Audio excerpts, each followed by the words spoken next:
1846 Vienna general अस्पताल के एक लेबर रूम में जहां डॉक्टर्स बच्चे पैदा करवा रहे थे, अजीब सूरत हाल थी। बच्चों की पैदाइश के फौरन ही बाद चाइल्ड बेड फीवर नामी बीमारी इन माँओं की अमवात का बाइस बन रही थी। हवा में एक डर सा था, क्यों ये बीमारी इन औरतों को तकलीफ दे रही थी और कैसे इन खवातीन को इतना नुकसान पहुंचा रही थी। ये वजह डॉक्टर्स के लिए एक पहेली बन गई थी। चंद कदम दूर इसी अस्पताल के दूसरे लेबर रूम में एक और ही कहानी थी। यहाँ दाइयाँ बच्चे पैदा करवा रही थीं और अमवात का डर जैसे रुका हुआ था।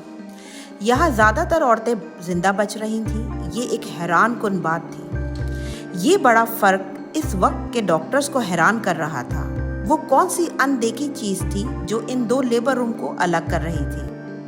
हंगरी के एक नौजवान डॉक्टर एग्नेस सैमुअल वाइस एक ही अस्पताल के दो मुख्तलिफ लेबर रूम्स के इस फर्क से बहुत परेशान थे। जहां पहले रूम में अमवात से गमज़दा लोग थे, वहीं दूसरे लेबर रूम में खुशी थी। डॉक्टर एग्नेस ने बहुत वक्त देखा, मवाजना किया और वजह तलाश करने की बहुत ज़्यादा कोशिश की। उन्होंने हर चीज़ पर गौर किया, हवा के मयार पर, खाने पर, यहाँ तक कि लेबर के दौरान माओं की सूरत हाल पर भी, मगर कोई सही वजह दरियाफ्त न हो पाई। एक अफसोसनाक एक्सीडेंट से बात बदली जब दौरान पोस्टमार्टम सैमुअल वॉइस के एक साथी की उंगली कट जाने से मौत वाक़ई हुई। इसमें जो अलामात नजर आईं वो चाइल्ड बेड फीवर जैसी थीं। सैमुअल वॉइस को एक डरावनी बात समझ आई। पहले लेबर रूम के डॉक्टर्स दूसरे लेबर रूम की दाइयों के बरक्स अक्सर पोस्टमार्टम रूम से सीधा प्रेग्नेंट औरतों को चेक करने आते थे। क्या ये हो सकता है कि वो अनजाने में कुछ जानलेवा चीज अपने हाथों पर लेकर आ रहे थे?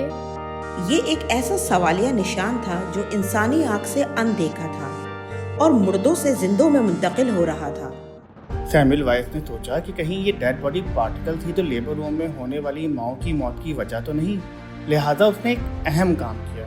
उसने तमाम डॉक्टर्स और मेडिकल अमले को डिलीवरी रूम में जाने से पहले अपने हाथों को अच्छी तरह क्लोरीन वाले लाइम सोल्यूशन से धोना लाजमी करा दिया। और फिर आहिस्ता आहिस्ता पहले वाले लेबर रूम के हालात भी बदलने लगे और चाइल्ड बेड फीवर से होने वाली माओं की मौत भी कम होने लगी। लेकिन सैमुअल वॉइस के इस बड़ी दरियाफ्त की मेडिकल कम्युनिटी के बहुत से लोगों ने मुखालफत की और उसे बुरा भला कहा।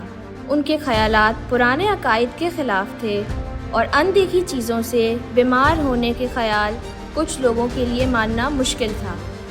अफसोस की बात है कि सैमुअल वॉइस को बहुत पेशावर और ज़ाती मुश्किलात हुई, लेकिन उनकी कभी ना ख़त्म होने वाली कोशिशों ने आखिरकार हाथ साफ रखने का रास्ता बनाया, जिससे बहुत सी जानें बचीं और हमेशा के लिए मेडिकल की दुनिया बदल गई।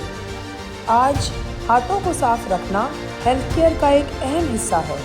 एक आसान लेकिन ताकतवर अमल जो मरीजों और हेल्थ केयर वर्कर्स दोनों को बचाता है।